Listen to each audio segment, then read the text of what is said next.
Welcome back to the broadcast. You're watching NTV tonight. Now, 2 days ago, drama erupted at Gigiri police station when activists who had gone there to secure the release of Busia Senator Okia Omtata clashed in a bitter exchange of words. One of the activists involved in the scuffle was Morara Kebaso, a 29-year-old government critic who shot to prominence mid-last year for exposing non-existent or stalled government projects while imitating President William Ruto. NTV's David Modoka sat down with Kebaso and they spoke on the reasons behind the disunity among activists in the country. The two also spoke about allegations that the activist is a con man, as well as about the inject party leader's ambition to send President Ruto home in the 2027 presidential election. Take a look. Watu wa Kisii hamjambo. Watu wa Nyandarua hamjambo. Watu wa Kajiado hamjambo. Bas, mimi nimekuja hapa, nilikuwa hapa mwaka wa 2018. Mimi nimerudi hapa Kisii kwa hii mambo yenu ya maji na hii mambo ya stima. Mimi nilikuwa hapa tarehe 3 mwezi wa 9 mwaka 2018 na nilizindua hii mradi. This is not President William Ruto. Si barabara ikijengwa hapa wakulima watafurahia na si watu watasafiri salama. Nyinyi mnasemaje? Tufanye maendeleo ama maandamano? This is Morara Kebaso, a 29-year-old activist who became an overnight sensation in August last year for doing videos while dressed in President Ruto's favorite counter suits and speaking just like the head of state, most of the times through a sunroof, just like the head of state. In the clips, Morara exposed projects launched by the government that either do not exist or have since stalled. So I needed something that would be easy for them to understand. Well, the media has done a lot in terms of exposing this kind of corruption, but you see their expose is not visual. They would say probably 6 billion shillings lost at the Ministry of Health. Somebody just listen to it, they will treat it with circumspection, or probably since the beginning of the year they've not touched 10,000, they've not seen 100,000. So when you talk of 6 billion, it's beyond their imagination. They do not feel like you're talking to them. So for that reason, I felt Kenyans needed civic education, because I realized that the problem that we have in Kenya is not really the leaders. It's the voters. And this is something I observed during the Gen Z demonstrations and post-Occupy Parliament, just after Occupy Parliament. Since August, Morara has exposed over 90 projects in 31 counties, through which over 100 billion shillings have allegedly gone down the drain. What the money that is allocated by Parliament for development is supposed to do is not what it does. Usually ends in people's pockets, and we end up with unfinished projects. Then later, the government again allocates more money where money has been stolen.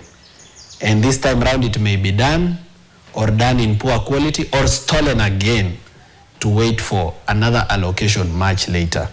So we are living in an economy where corruption has literally broken down every sector of our life. The Vampire Diaries is back. This time I'm on Thika Super Highway. The exposés, dubbed Vampire Diaries, and his unrelenting spirit to put the government on the spot have, however, come with a price.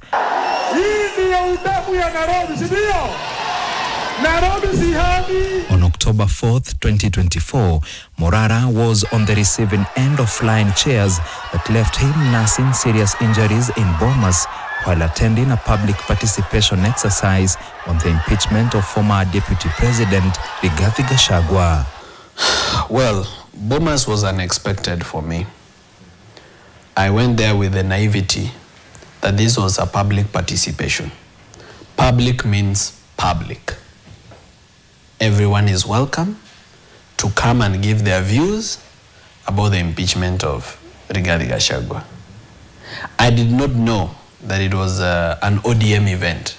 I have neck injuries, which I got on that day, and head injuries, but nimepona over time. It was a painful experience because my parents have supported ODM. we had this belief that ODM stands for justice. But we came to understand a different side of ODM. And we came to know that they are actually more corrupt than even government. The lesson that I can learn from it is never to attend a function where I'm not invited, even if it is a wedding. Days later, tragedy struck again, this time in Narok, where he sought to hold a parallel Mashujaa Day celebration on the 20th of October 2024. 2 members of my team walifikiwa na hao wahuni. They sustained a lot of injuries. One, she's called Shiko. The goons even threatened to rape her, of which I don't think rape is something that happens in the Maasai culture. There's also another gentleman who is a research assistant here in my office who was hurt on the head. Personally, I was hidden by a Maasai family. Walinificha kwa nyumba. Wakachukua ile tandarua ya kuanika mahindi, wakafunika gari. The self-proclaimed civic educator has also been arrested 2 times, forced to spend nights in cold police cells, but later freed without charges. Buoyed by these incidents, Morara has resolved to run for president in a quest to become the person he imitated and became popular. While some may consider him young and inexperienced, Morara believes that he is up to the task and has even founded the Inclusive National Justice, Economic and Civic Transformation Party, otherwise referred to as the Inject Party, as his preferred vehicle to the House on the Hill. His top agenda, if elected, will be to weed out corruption. Corruption is the reason we have poor healthcare. Corruption is the reason we have failing education system. Corruption is the reason why we have no jobs for the youth. It has killed industrialization in Kenya. Corruption is the reason why we have bad roads. It's the devil in the detail. It's the reason why we have all these problems. He acknowledges that his only worthy competitor is Busia Senator Okia Omtata, who last month appointed a team to look into his chances of clinching the presidency, while dismissing leaders who are likely to run, such as Wiper leader Kalonzo Musyoka and former Interior Cabinet Secretary Fred Matiang'i, as old guards.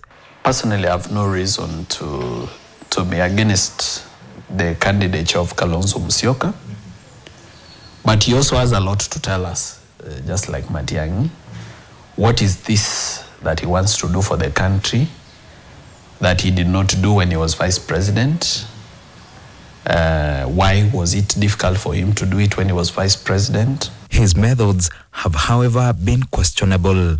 Instead of dishing out money to his supporters, like a majority of politicians allegedly do, Morara has been asking for money from his supporters to finance his political activities.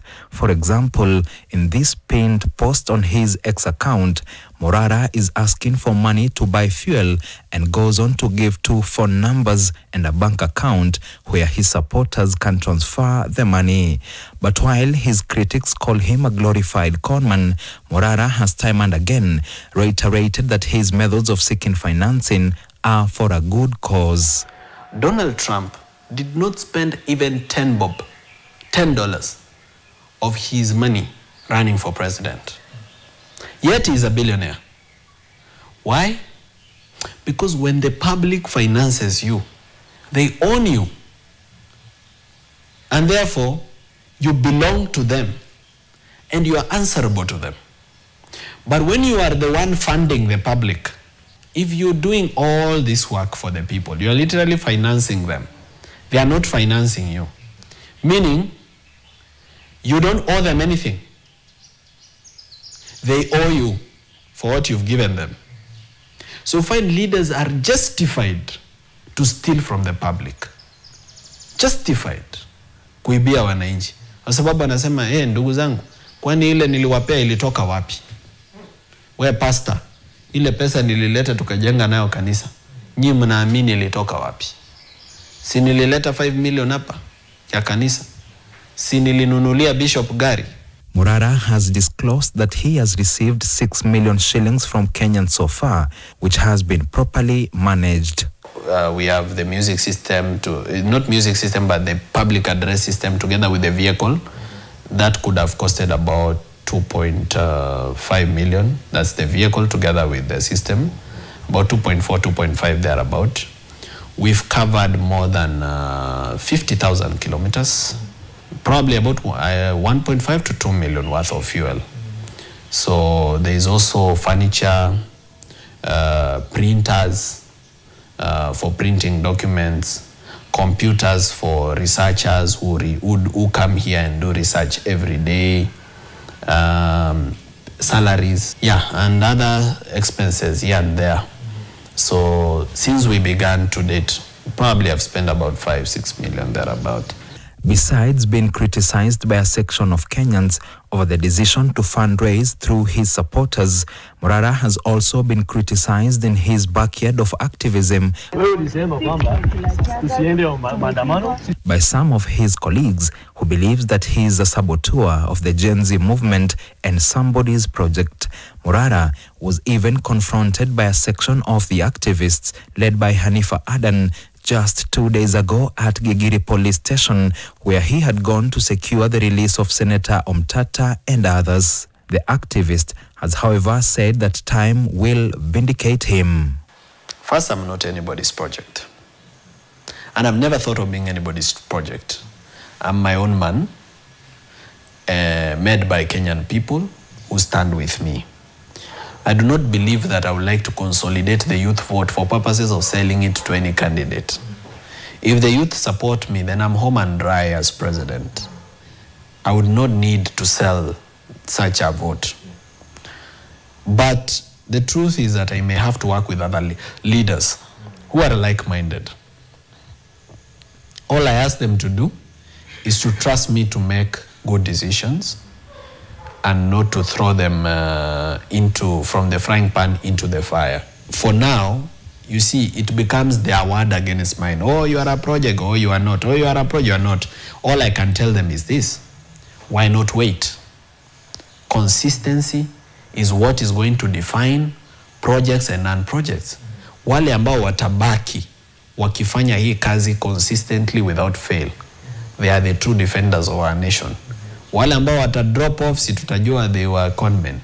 David Muthoka, NTV, Nairobi. Indeed, we'll be watching. Let's take another quick commercial break here on NTV tonight. When we come back, we have more, including